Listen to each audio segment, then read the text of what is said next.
जय यीशु। प्रभु यीशु के सामर्थ्यवान नाम पर अभिवादन करता हूँ।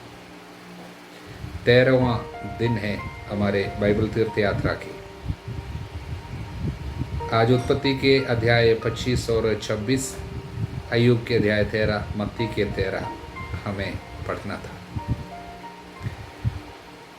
जून महीने के 13वां दिन संत एंथोनी, पादुआ के संत एंथोनी के त्योहार है।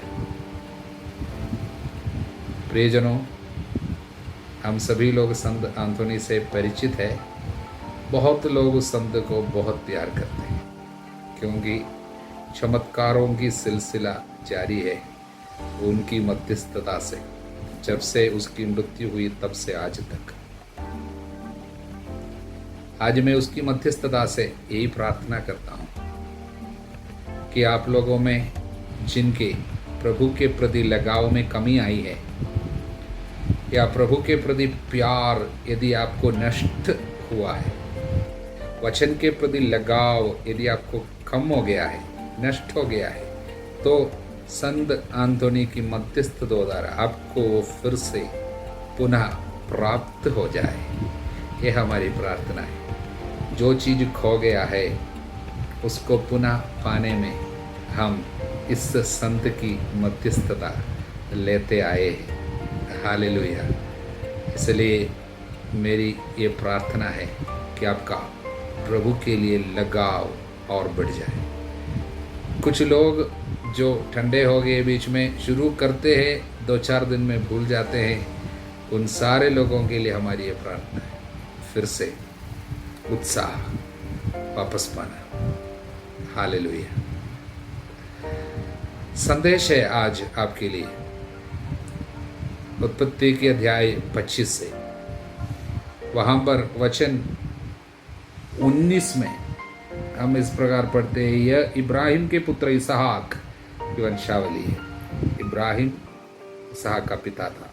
इसहाक 40 वर्ष का था जब उसने शादी किया था रिबेका से। कितने वर्ष का? 40 वर्ष।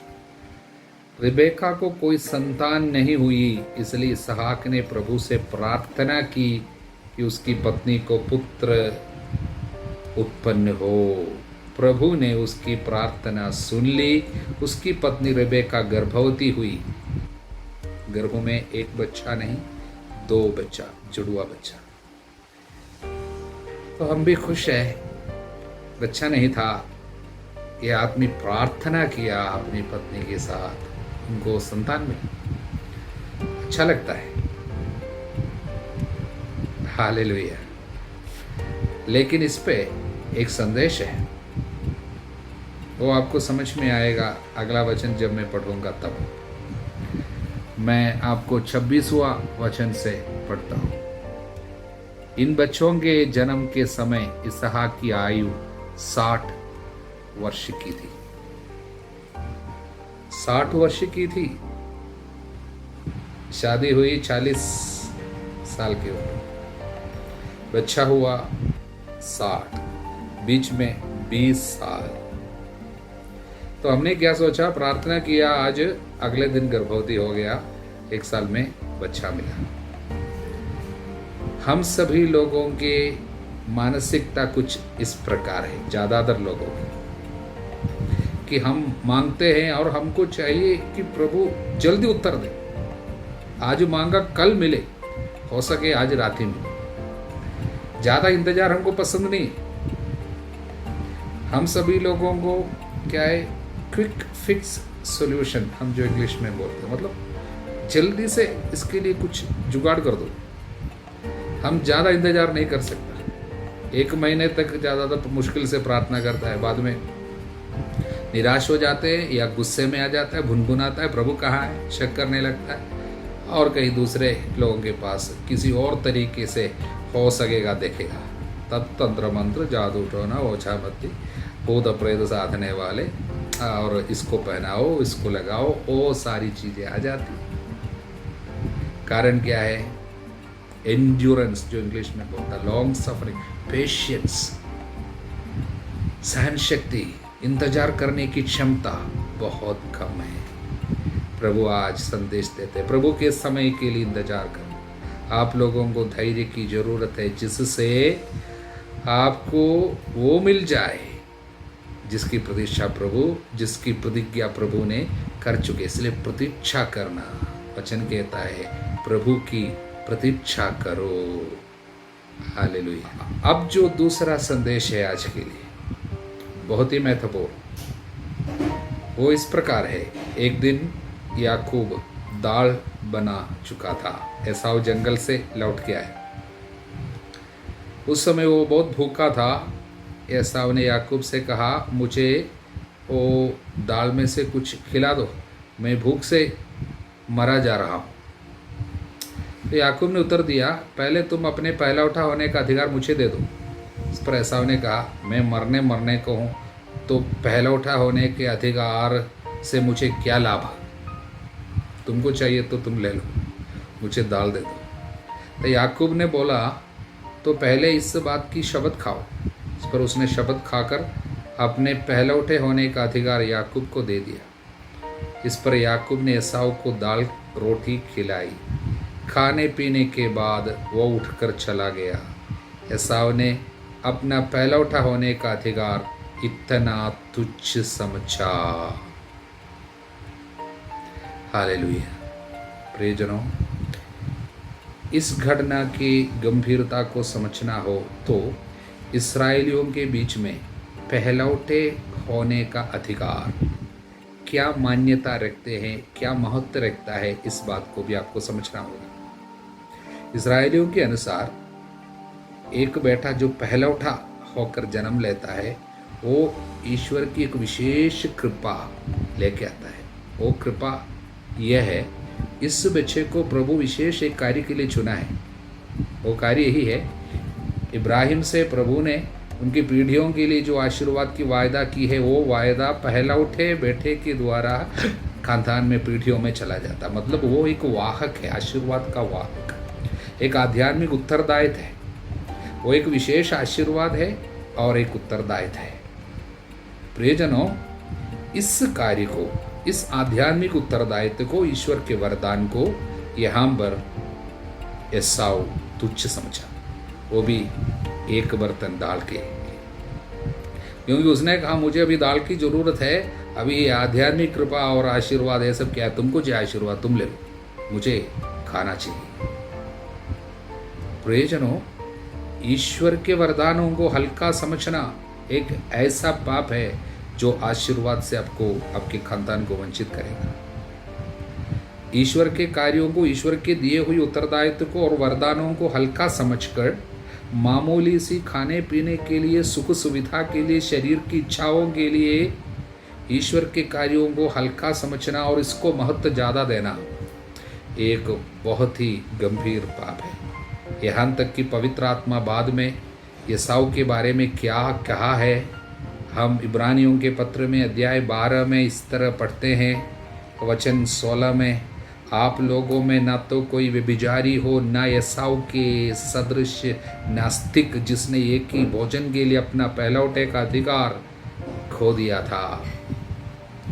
हिंदी ट्रांसलेशन उतना सही नहीं आए हैं, लेकिन इंग्लिश में ऐसा है, see that no one be moral and religious like Esau, unspiritual, immoral like Esau. कोई भी एसाव की तरह नहीं बनना। वो इमोरल आदमी था, अनस्पिरिचुअल था, मतलब वो नास्तिक था, अविश्वासी की तरह था। कारण क्या है? एक बर्तन भोजन के लिए ईश्वर का दिया हुआ एक वरदान को हल्का समझा।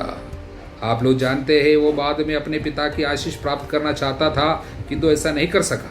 यद्यपि उसने रोते हुए उसके लिए आग्रह किया, तो भी वो अपने पिता का मन बदलने में असमर्थ रहा। आशीर्वाद वो स्वीकार नहीं कर पाया, हमेशा के लिए आशीर्वाद से वो वंचित रहा। ईश्वर ने जो उत्तरदायित्व उनको सौंपा था, सब कुछ नष्ट कर दिया। कारण ईश्वरीय वरदानों को हल्का समझना। प्रियजनों, अक्सर हमारे साथ भी ये बात होती है कि पैसा को ज़्यादा महत्व देना या काम के लिए मिसा बलिदान को ठुकरा देना या कुछ चैटिंग के लिए या टीवी देखने के लिए पारिवारिक प्रार्थना को, माला विनती को, बाइबल पढ़ने की बात को ठुकराना, अन्य बातों को लेके आना। शायद जिस घर में प्रार्थना वगैरह होती है, शाम की प्रार्थना, कुछ परिवार ऐसे हैं प्रार्थना को टुकरा के और लेकर लास्ट में और घसीट कर ले जाता है, अन्य चीज़ों को पहले लेके आता है। मतलब खाना बनाने का, खाना खाने का, टीवी देखने का, फ़ोन करने का, ये सब महत्वपूर्ण चीज़ें। और प्रार्थना, कोई मेहमान आ गया, प्रार्थना को ठुकरा दिया। प्रियजनों, ईश्वरीय वरदानों को, ईश्वर के कार्यों को हल्का समझना एक खतरनाक पाप है जो परिवार को आशीषों से वंचित कर सकते हैं। हालेलुया। इस बात को अधिक अच्छा से समझने हेतु मत्ती के सुसमाचार के अध्याय 13 में हम एक वचन सुनते हैं, वचन 12। क्योंकि जिसके पास कुछ है उसी को और दिया जाएगा और उसके पास बहुत हो जाएगा, किंतु जिसके पास कुछ नहीं है उससे वो भी ले लिया जाएगा जो उसके पास है। समझने में शायद कुछ दिक्कत अनुभव हो सकता है। कुछ लोग बोलते हैं ये तो अन्याय है, कैसे संभव होगा? किसी के पास कुछ है तो और मिलेगा, नहीं है उनके पास जितना है वो भी ले लिया जाएगा। प्रभु ऐसा कैसे अन्याय कर सकता है? दुनिया में लोग ऐसा करता है, धनी लोग हैं और उनको ज़्यादा कमाता है, ज़्यादा मिलता है, लेकिन गरीब है उनके पास से वो भी ले लिया जाता है जितना उनके पास है। ये तो दुनिया का नियम है, लेकिन प्रभु कैसे ऐसा बोल सकते हैं?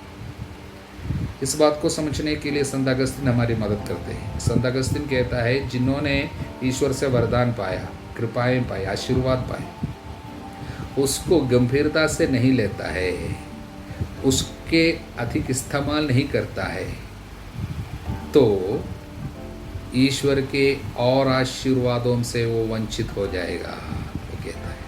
मतलब जो व्यक्ति ईश्वर के वरदान पाने के बावजूद उसे हल्का लेता है, आशीर्वाद को पाने के बाद स्वीकार नहीं करता है, और ईश्वर के वरदानों को स्वीकार मतलब पाने के बावजूद उसको हल्का लेता है, मानो उनके पास कुछ है नहीं है, कोई महत्व नहीं रखता है, ये कोई बड़ी चीज़ है ही नहीं है जैसे व्यवहार करता है, ऐसे व्यक्ति ईश्वर के आशीषों से वंचित होगा। प्रियजनों, हमारे जीवन में इस तरह की बातें अक्सर होती है। ये पाप, प्रभु ने हमको क्या क्या आशीर्वाद दिया, जीवन, कृपा, जीवन रूपी सबसे बड़ी कृपा है लाइफ। हमने तो नहीं मांगा इस धरती पर भेजो बोल के, लेकिन ईश्वर ने हमको भेजा, परिवार दिया, विश्वास की कृपा दिया, कितने साल तक जीने दिया, कितने बार बीमार होकर मरना था, बचाए रखा, कितना संरक्षण हमको मिला, कितने सफर हमने किया, सुरक्षित रखा। उसके बावजूद ईश्वर के कोई वरदानों को देखते नहीं है और बोलता है हमको कुछ नहीं मिला, इधर कुछ भी नहीं है। आध्यात्मिक वरदानों को पाया और उसके बारे में कोई खुशी नहीं है, कोई आनंद नहीं है, जल्दी निराश हो जाता है, शिकायत करता है, भुनभुनाते हैं। ऐसे व्यक्ति वरदानों से वंचित हो जाएंगे हमेशा के लिए, क्योंकि उनके पास है ही नहीं, ईश्वर के आनंद नहीं है, धन्यवाद देने के लिए वो कुछ देखता नहीं। लेकिन जब कोई व्यक्ति ईश्वर के आशीषों को देखता है, आध्यात्मिक आंखें खुल जाती हैं। प्रभु आपने मुझे जीवन दिया, प्रभु आपने मुझे विश्वास की कृपा दिया। मैं अगर अन्य किसी जगह में अगर रहता, शायद ऐसे कोई परिवार में अगर मेरा जन्म होता, शायद मैं आपको पहचानता भी नहीं। मुझे आपको पहचानने की कृपा, मैं आपको धन्यवाद देता।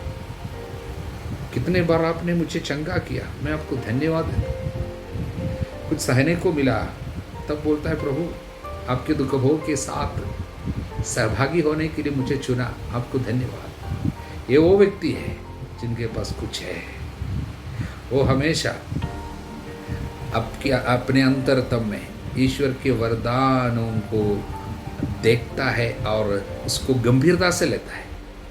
ऐसे व्यक्ति को और मिलेगा। इसलिए वचन कहता है आप लोग हर समय प्रसन्न रहो, निरंतर धन्यवाद दिया करो, सभी बातों के लिए धन्यवाद दो। तो वो व्यक्ति केवल वो कर सकता है जिनके पास कुछ है।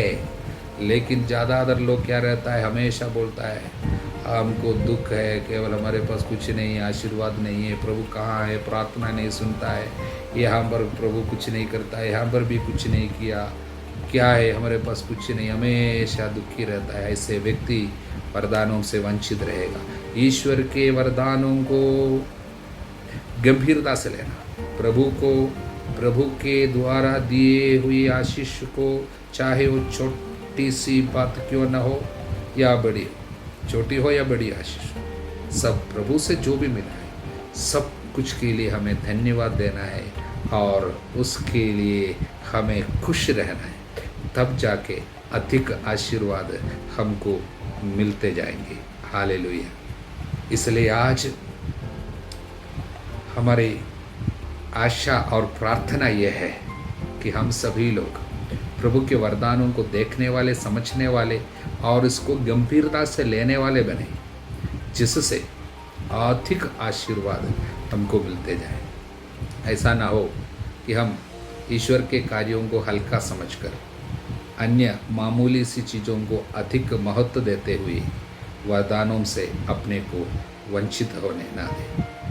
प्रभु यीशु के सामर्थ्यवान नाम पर मुझे प्राप्त पुरोहिताई अधिकार से संत अंथोनी की विशेष मध्यस्थता के साथ मैं आपको आशीर्वाद देता हूँ, अब सदा सर्वदा अनंत काल तक। आमीन। जय यीशु।